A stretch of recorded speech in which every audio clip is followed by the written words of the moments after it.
paso a responder otra cosita que habíamos visto en los videos anteriores.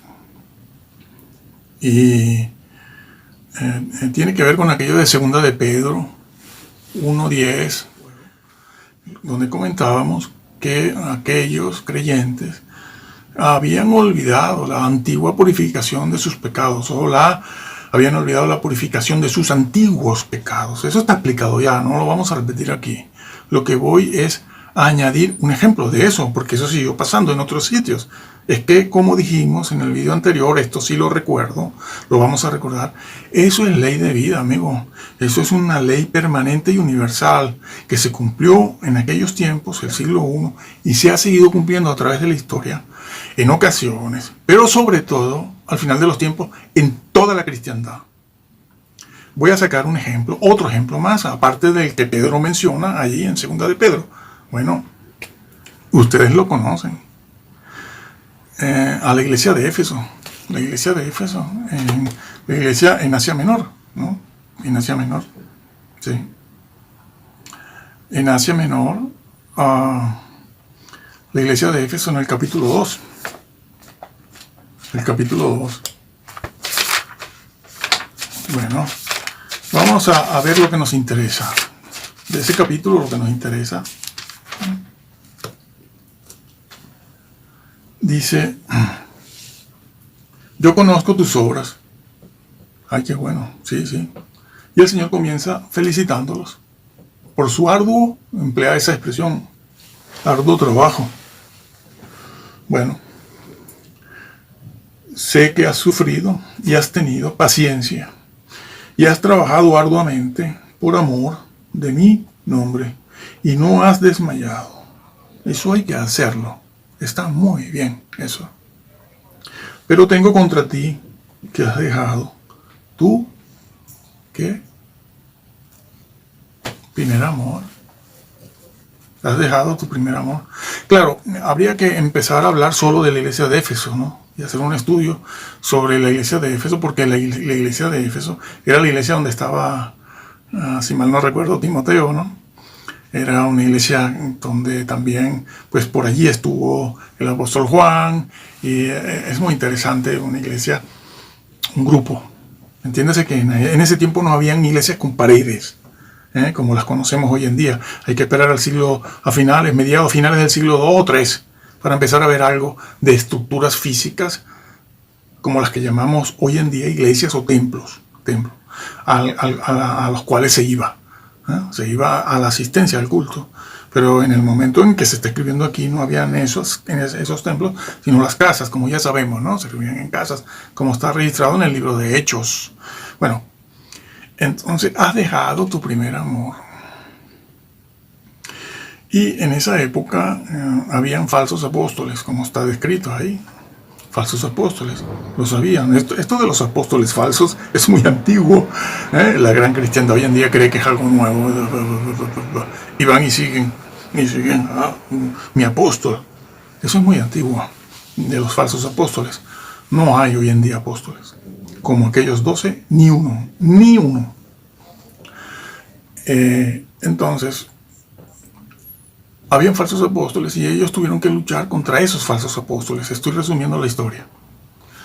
Tuvieron que luchar para ponerlos en evidencia, para poner en evidencia las falsedades que querían enseñar, cómo se querían aprovechar de los hermanos, etcétera, etcétera, etcétera. Y eso cuesta, amigo, es un arduo trabajo. Y ojo que estamos hablando de iglesias apostólicas, que uno pudiera pensar que lo tenían fácil. No, fácil no. Y hoy es más difícil, todavía. Entonces, esa era más o menos, hacia grosso modo, la situación. Pero les dice ya esto. ¿Habéis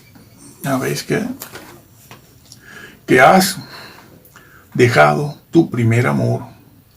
Recuerda, por tanto, ¿de dónde has? Que hemos estado viendo en las oportunidades anteriores, ¿de dónde has caído? El vocablo caer. Y arrepiéntete. Aquí sí les llama el arrepentimiento. No pasa nada, somos salvos. Bueno, el primer amor y esas cosas. No le quites la gravedad a la palabra de Dios cuando denuncia. No le pongas azúcar, no le estés endulzando la oreja y el oído a los creyentes, que es lo que hacen. Mimarlos para que se sientan queridos, como si estuvieses regando un jardín de rosas. No, estás regando un jardín muy espinoso, una zarza llena de espinas. Eso es lo que son las iglesias. Yo tengo 40 años en esto. No significa que no se les ama, significa que se ha de ser veraz y sobrio con ellos. Al pan, pan y al vino, vino, como lo era Pablo, como lo era Jesús. Como lo era Jesús. Jesús no andaba con tonterías ni pasándole la manita por la espalda a nadie. Y hablaba una vez. Y te llamaba una vez. Ese no es el Jesús afeminado que siempre nos han puesto por ahí. En las películas. Menos la pasión. Menos la pasión. Bueno. Ese Jesús así todo guapo. Rubio de ojos azules. No, ese no es Jesús. Un Jesús que va mendigando la fe. Mendigando, por favor, crean en mí que estoy solo. No. Se han equivocado y siguen equivocándose. Mira de dónde has caído y arrepiéntete y haz las primeras obras, pues si no vendré a ti y quitaré tu candelero de su lugar. Bueno, poca cosa. No, hombre, no. Es un juicio serio como el de Ananías y Zafira, como los del Antiguo Testamento, como los de los corintios que murieron y los otros estaban enfermos. Enfermos y enfermos morirían. Señores, exíjale, tienen que exigirle a sus doctores, claro, tienen que exigirle, por favor, enséñanos la palabra de Dios, no nos esté entreteniendo, que es lo que les gusta a los creyentes, que les quiten el estrés y les hagan promesas de un futuro mejor. No te convertiste para un futuro mejor, te convertiste para empezar a librar batallas, y eso cuesta muchísimo. Tienes que cuidar tu salud, tienes que dormir bien, tienes que comer, tienes que estar orando y toda una serie de cosas. Y si no, retírate del cristianismo, que te han engañado, conviértete de verdad. O arrepiéntete, como dice aquí. Vamos a ver esto de primeras obras. Ellos estaban muy ocupados, los hermanos de la iglesia de Éfeso, allí, en identificar las falsas enseñanzas, las herejías, los falsos apóstoles, falsos maestros y toda una serie de cosas. También tenían que luchar contra el pecado. Recuérdense que ellos están muy cerca de Corintio y de Atenas. Bueno, amigo, el desmadre completo allí. Y tenían que luchar contra todo esto. ¿Y qué han olvidado? ¿Qué debemos entender por primer amor? Bueno, algunos dicen, la bolsita de comida para los hermanos. No, hombre, no. Claro, sacan ese texto. Ustedes sacan ese texto del contexto y, bueno, primer amor, amor. Ay, amor, amor. Ay, el prójimo. Bueno, el prójimo sí, pero ahí no se está refiriendo al prójimo, como vamos a ver. El primer amor, la bolsita de comida para los hambrientos. Cosa que hay que hacer, pero aquí no se está hablando de eso. Para la bolsita de comida hay que ir a otro sitio. Buscar la base bíblica en otro sitio. A ver cómo es. Pedro, ¿me amas? Señor, yo te amo. La primera vez, el Señor le pregunta con ágape, el amor de Dios. Eso que algunas personas traducen como caridad. Pero es el amor ágape, no el amor filio. Pedro, ¿me amas con ágape? Señor, yo te amo con filio. Segunda vez, Pedro, ¿me amas con ágape? Señor, tú sabes que yo te amo con filio. Pedro el humilde ya no tiene la espada en la mano.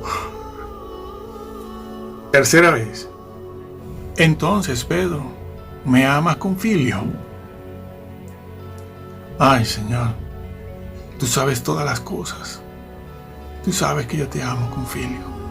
Señor, no estoy a la altura del ágape. Yo pensaba que sí. Pero cuando llegó la hora de la verdad, cuando llegó el momento, no cuando uno tiene la sangre caliente, que es capaz de sacar la espada y cortarle la cabeza a Malco. Y tan mala puntería tenía Pedro que en vez de la cabeza le cortó fue la oreja, menos mal. Tú sabes, Señor, que en frío yo solo te amo con filión. Ayúdame, Señor. Pedro, apacienta mis ovejas. Apacienta mis ovejas con el verdadero amor. Eso fue así. Ese es el primer amor. El amor ágape que el Señor le pidió a Pedro y nos pide a todos nosotros. ¿Lo sabías? Seguro que no. Ellos estaban muy ocupados, distraídos, como decía el apóstol Pedro, allí en 2 de Pedro 1:10, 1:9, 1:8, distraídos en muchas cosas de la iglesia que el Señor les felicita, y estaba muy bien. Pero has olvidado lo más importante, el amor que me debes a mí. Tienes tu mirada en otras cosas y si te estás olvidando de mí, como los de Pedro, el apóstol Pedro en 2 de Pedro, estos son ciegos, han olvidado la purificación de sus antiguos pecados, están distraídos con el Nibiru, distraídos con los vídeos, con toda una serie de noticias y noticieros, distraídos con la moda, distraídos con todo el mundo material, los hobbies, los deportes, las distracciones, las salidas, los viajes, etcétera, etcétera. Y se han olvidado de mí. Han caído ustedes también, porque sé en lo que andan. Han caído del primer amor y se han olvidado del Señor. Lo tienen ahí, como ya explicamos en el video pasado, no repetiremos. Sí, los maestros, estos maestros de 1 de Corintios 3, los llevan a ustedes a eso. Y dirigen la iglesia hacia esas cosas. Distraídos. Se van a llevar su sorpresa. Se van a llevar su sorpresa. Este tema, bueno, así que el primer amor es ese amor que tú le tienes a la persona de Jesús cuando te conviertes. ¿Ah? Cuando te conviertes, esa experiencia, cuando existe una conversión real, bueno, en unos es más fuerte que en otros, ¿no? Pero eso es normal que sea así.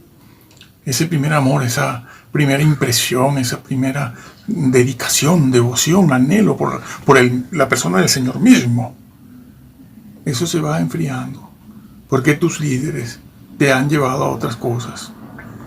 Corrígelos, tú puedes corregirlos, decírselos. No como este profesor de religión que va ofendiendo. No, de religión no, este profesor de griego, este doctor en griego, que dice que sabe mucho. Bueno, no puedes ofender a nadie, no debes hacerlo. El obispo, el cristiano no puede utilizar, no puede hacer su obra en medio de una contienda. Puede ser una persona vehemente, puede ser una persona fogosa a la hora de hablar, a la hora de explicar, pero no ofender, no es una contienda, que está prohibido además. Bueno, búsquese eso en la Biblia, que ustedes lo pueden encontrar. Ese es el amor que Dios pide. Y recuérdese que eso lo dijo Pedro allí también. Si ustedes practican aquellas virtudes, frutos del Espíritu Santo que están entre los versículos del 5 al 7, 8, allá en 2 de Pedro 1, podrán ustedes aumentar su conocimiento acerca de la persona del Señor. Bueno, es algo que se les dice a raíz de esto. Pero avanzamos un poco más. Y lo tenemos que dejar aquí eso, ¿no? Porque si no, no terminamos. Y entonces, regresando a 1 de Corintios 3, él dice que Pablo puso el fundamento. Y los demás van a edificar encima. Pero el vocablo que se utiliza aquí para edificar es sobre edificar. Algo que todavía nos ayuda mejor a entender lo que está diciendo Pablo. Pablo dice, yo pongo el fundamento, no lo pone nadie más. Ustedes lo que van a hacer es edificar encima. Sobre edificar es la palabra en griego, ginosko. Ginosko. Bueno, no recuerdo, no lo puedo pronunciar en este momento bien, pero es sobre edificación, utilizando el vocablo famoso ginosko, ¿no? Aquello de que nunca os conocí. Bueno, ustedes van a sobreedificar, pero, ojo, unos van a edificar con oro, plata y piedras preciosas. Otros van a edificar, lo sabemos de antemano, decía Pablo, con madera, heno y hojarasca. Y otros destruyen. No, los cristianos, si es convertido de verdad, no destruye. Sí, destruye. Está escrito, si lo está diciendo. Pablo está hablando de maestros aquí. No hace una marginación entre convertidos y no convertidos. Da por hecho que son maestros bíblicos, convertidos que están en el templo, están en una iglesia, están en un grupo cristiano. Y son maestros diferentes. Eso de que todos los doctores son iguales, eso es falso. Como ya les he explicado también, y no lo repito aquí, no somos iguales a la hora de enseñar. No tenemos las mismas motivaciones, ni todos tenemos la misma formación, ni el mismo llamado. La mayor parte de estos maestros no han tenido un llamado, pero están ahí como grandes líderes. Ojo con ellos. Por eso siempre les digo, hermano, lea la Biblia. Todos los días, léala. Crea lo que está aquí, no lo que le dice el doctorcito. Porque el doctorcito un día de esto se le cambia y le dice, no, eso no dice lo que quiere decir. Eso es una metáfora, no sirve. Deje eso. Eso es un simbolismo. No, eso era viejo, eso era para el Antiguo Testamento. Antes de la cruz. Está de moda decir eso. Eso es antes de la cruz.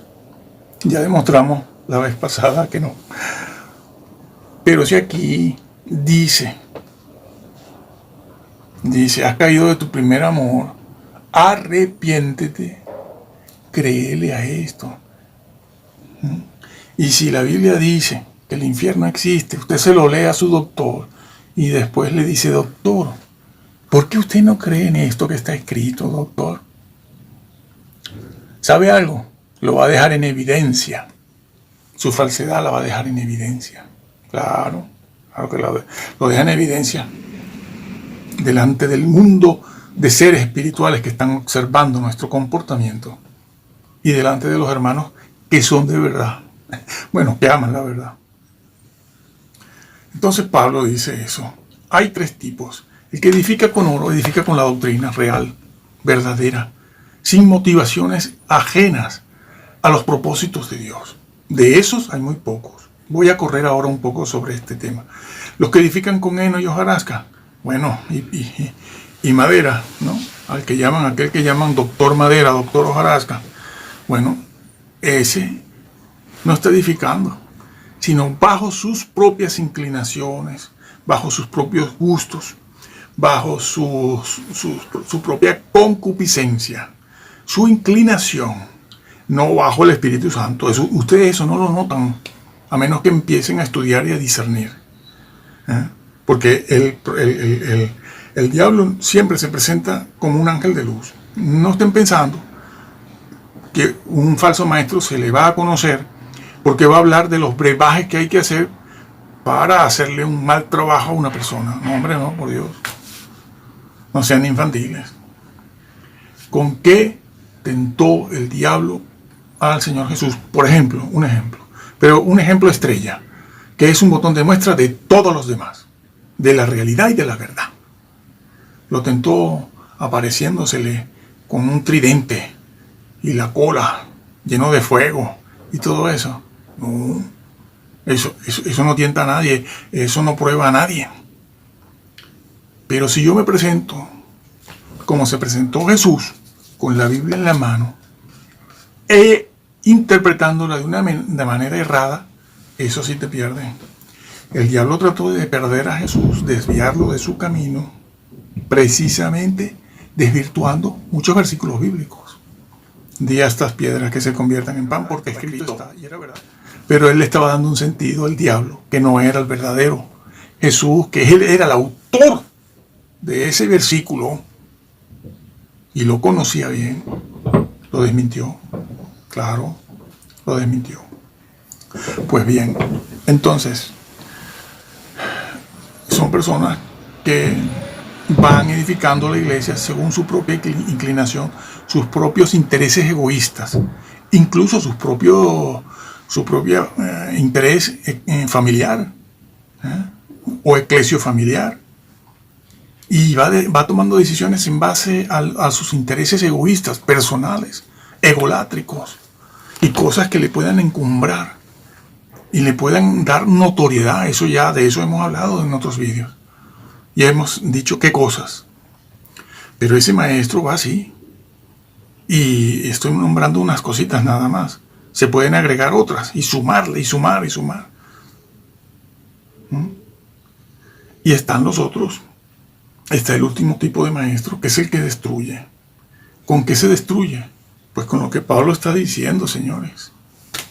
Muchos dicen, no, esos son los que dividen la iglesia. No está hablando de división de la iglesia aquí. Aquí sí habla de señores que enseñan y logran un efecto sobre aquellos a los cuales enseñan. Y se enseña con la doctrina, es lo que acaba de decir el apóstol Pablo más arriba, lo acaba de decir. Entonces aquí no está diciendo, bueno, es que este señor se dedicaba a dividir iglesias. ¿De dónde está eso? Eso es una suposición suya. Que habrá habido algún maestro que destruye y divide y ha dividido una iglesia. Pero también hay pastores, obispos, maestros que edifican con oro, que se han visto obligados o han estado presentes en la división de una iglesia también. Porque había un grupo herético allí, claro. Aquí no se está hablando de divisiones de iglesia. Se está hablando de gente que enseña. Pablo es claro. No tergiversen la palabra de Dios. Hagan exégesis y respeten los versículos. Decir eso es tomar este versículo, el 16, 17, en adelante, y sacarlo de ahí y entonces darle la interpretación que yo quiero. Decir, bueno, eso son divisiones de iglesia. No lo saque, déjelo. Y aplíquele lo que Pablo viene diciendo. ¿Qué viene diciendo? Viene hablando de los maestros y de la enseñanza, del fundamento que lo ha puesto él y de los que edifican arriba. ¿Con qué? Con la Biblia edifican. El tercer tipo de maestro no escapa a eso. Pablo lo ha sentado bien y nos ha dicho bien lo que él quiere decir. Ese tercer tipo de maestro destruye con la doctrina. Eso lo dijo Pedro también, cuando dijo en los postreros tiempos, bueno, entre ustedes van a entrar maestros que van a destruir la fe. ¿Cómo se destruye? Con la doctrina. ¿Cuál doctrina? ¿Cuál doctrina? La doctrina no salva, la doctrina no salva. ¿Cómo que no? ¿Pero quién les enseñó eso? Pero si se lo dijo a Timoteo, ten cuidado de ti mismo y de la doctrina, pues haciendo esto te salvarás a ti mismo y a los que te oyeren. No, eso significa que me salvo de la crisis. Dios me tiene que bendecir. Dios mío, pero ¿quién les enseñó eso? ¿Dónde está eso en el contexto? Allí cuando Pablo lo dice, que también se lo dice eso a Timoteo. Ten cuidado de ti mismo y de la doctrina. Te salvarás a ti y a los que te oyen. Si no, te pierdes tú y los que te oyen. ¿Dónde? En todo el contexto allí, eso está en 1 Timoteo 4, 15, 16, por ahí. Y todo el contexto, antes y después, no está hablando de premios, ni de crisis económica, salvarse de la crisis económica, salvarse de la pobreza o de la riqueza, salvarse de que me engañen en el trabajo, salvarme en un accidente de tráfico. ¿De dónde sale eso? Es producto de la mente de los propios maestros que cortan y cortan y cortan, trocean los versículos, este por aquí, el otro por allá, este significa esto, y los sacan y lo interpretan a la luz de sus propias ideas que han adquirido a través de sistemas teológicos, no de exégesis. Porque la exégesis no te deja salir del contexto, no te deja como estamos viendo. Así que el que destruye es un maestro y destruye con herejías. La doctrina sí salva, sí, claro que salva. Salva. Destruye. Otros han dicho, y yo se los digo, para que cuando lean un comentario no se dejen engañar. Dicen, bueno, es que como dice que el templo destruye el templo de Dios, pues claro, destruye el templo de Dios, dividió a la iglesia. Otra vez repito. Eso está dicho ahí, Otra vez, no habían templos físicos en la época en que esto se escribió y hay que esperar 1 o 2 siglos para ver los templos físicos, con paredes, con una puerta por donde uno entra. Así que ahí no se está hablando de eso. Entonces, El mismo versículo 16 lo va a decir Pablo. ¿No sabéis que sois templo de Dios? Ya está. A ver, doctor. ¿No sabéis que sois templo de Dios y que el Espíritu de Dios mora en vosotros?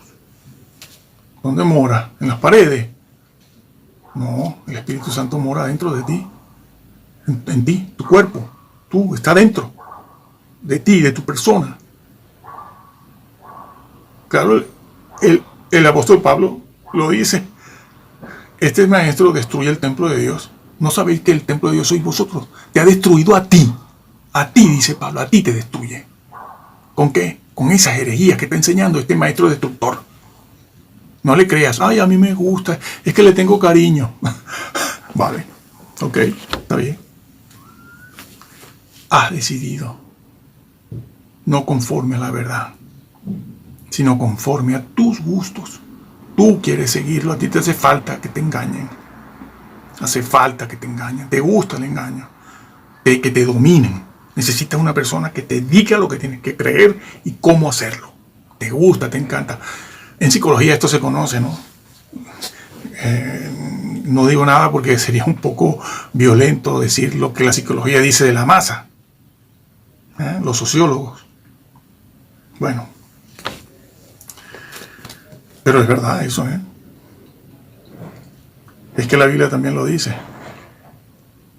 Tal es el sacerdote, tal es el pueblo. Tal es el pueblo, tal es el sacerdote. Eso es bíblico. Por decir una cosa, ¿eh? Bueno, voy a tratar de leer desde el 15. Si permaneciere la obra de alguno que sobreedificó, si permanece la obra, ¿cuál obra? La de sobreedificación. Está hablando de la enseñanza. La exégesis te mete ahí y no puedes salir de ahí. No te puedes ir a temas y asuntos temáticos o tópicos. No te puedes ir porque él está hablando de eso, de la sobreedificación. No ha cambiado el tema. No lo ha cambiado. Si permaneciere la obra de alguno que sobreedificó, percibirá recompensa. Si la obra de alguno se quemare, él sufrirá pérdida, aunque será salvo así como por fuego. Bueno, tendríamos que comentar eso otro. Este señor casi se pierde, ¿eh? Entró al cielo quemado. Y no piensen que va a ir a un sitio muy de mucho gozo allí con Pablo y los demás. De eso nada. Pero no me voy a detener en eso ahora. Si alguno destruyere el templo de Dios, Dios le destruirá a él. Si le destruye es porque nunca fue salvo. No, era un maestro.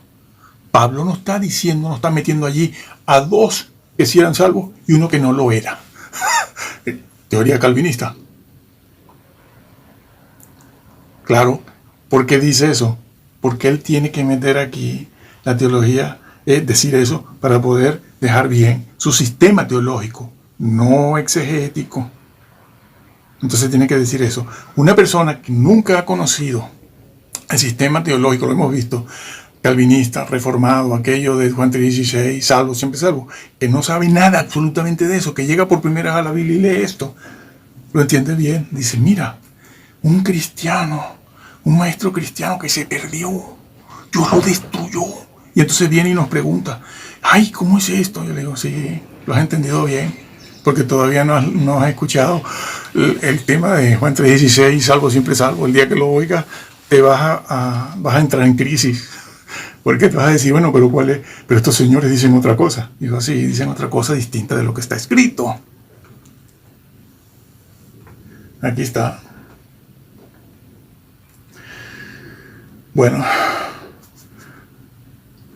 leo el versículo ahora 16. Dice, es que me da la luz de allá para acá y puedo ver bien, pues si no aquí estoy muy oscuro.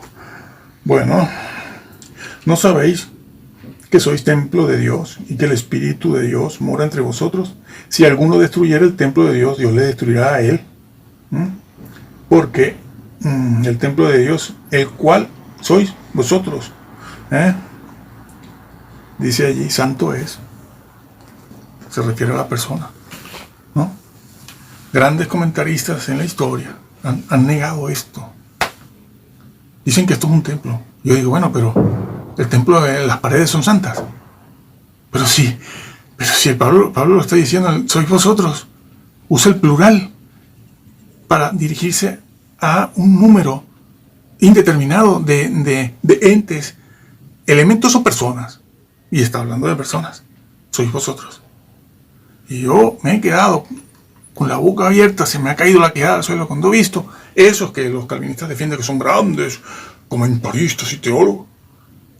Me quedo abismado cuando veo que dicen que eso era el edificio, que no hay que hacerle caso a eso.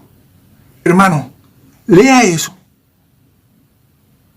con sus propias gafas, los ojitos suyos, y dígame qué entiende usted. Dígamelo. Claro, usted, no lo que le han vendido.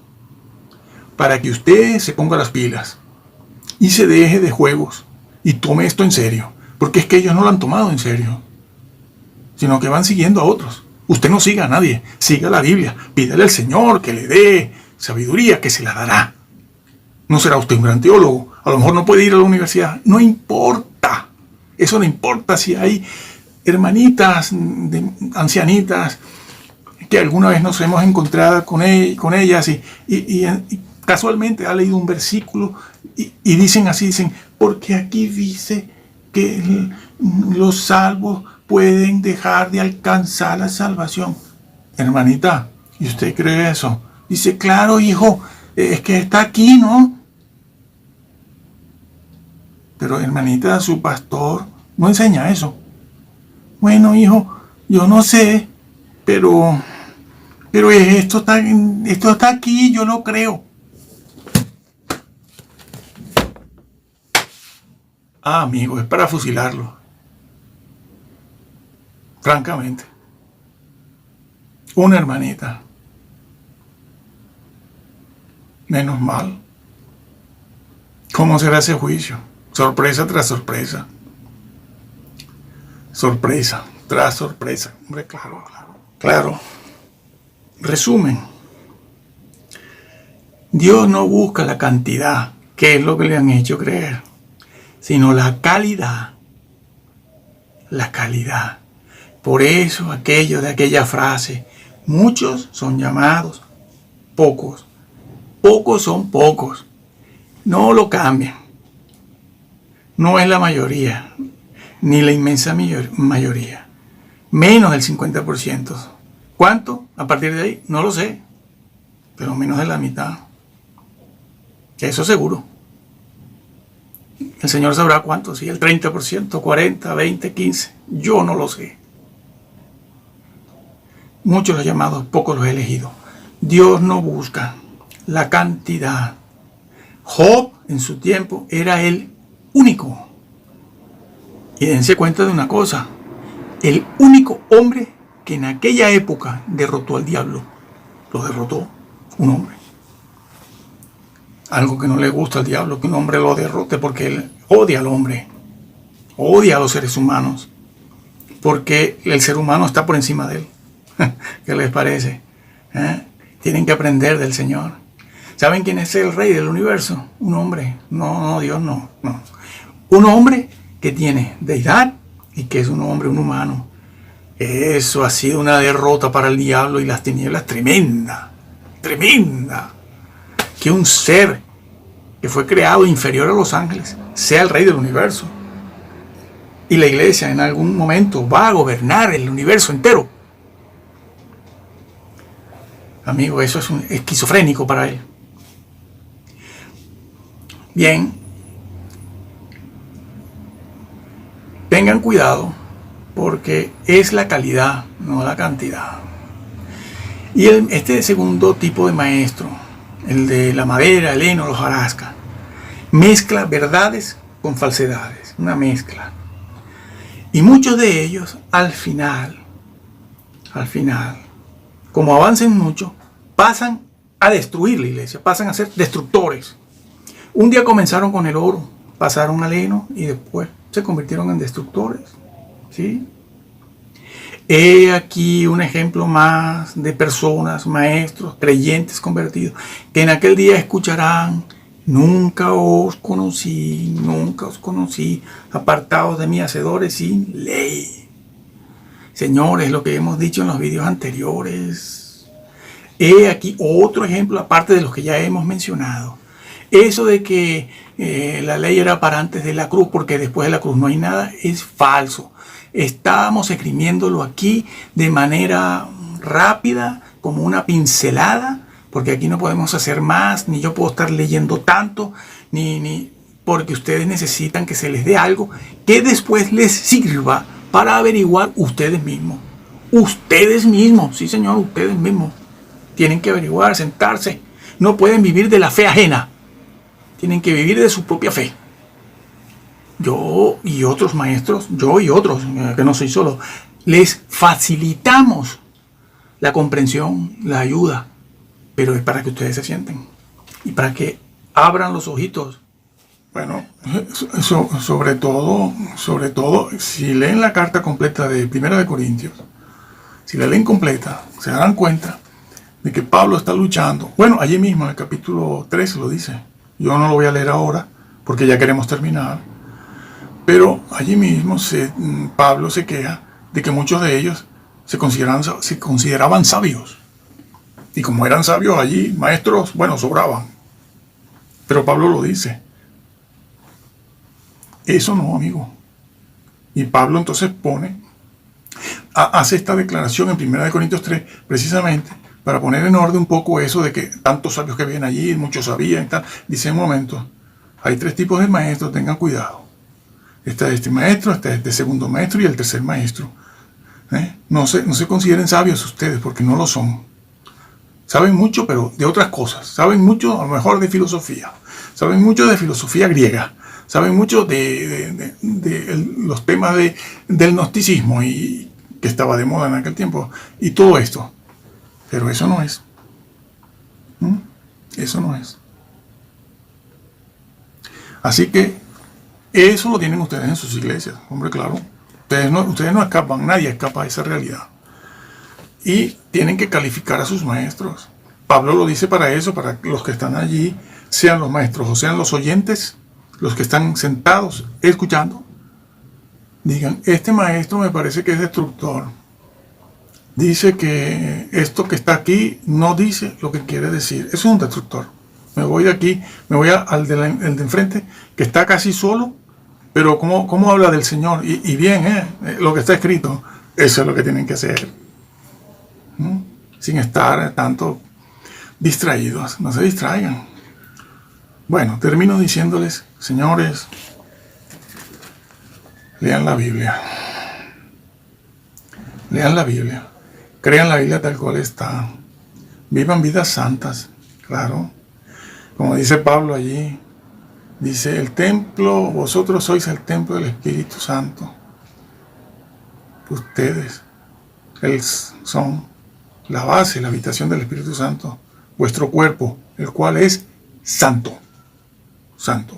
Sin santidad, nadie verá a Dios.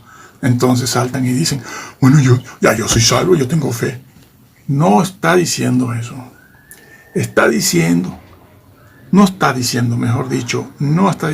sin fe nadie verá a Dios. No. Dice: sin santidad.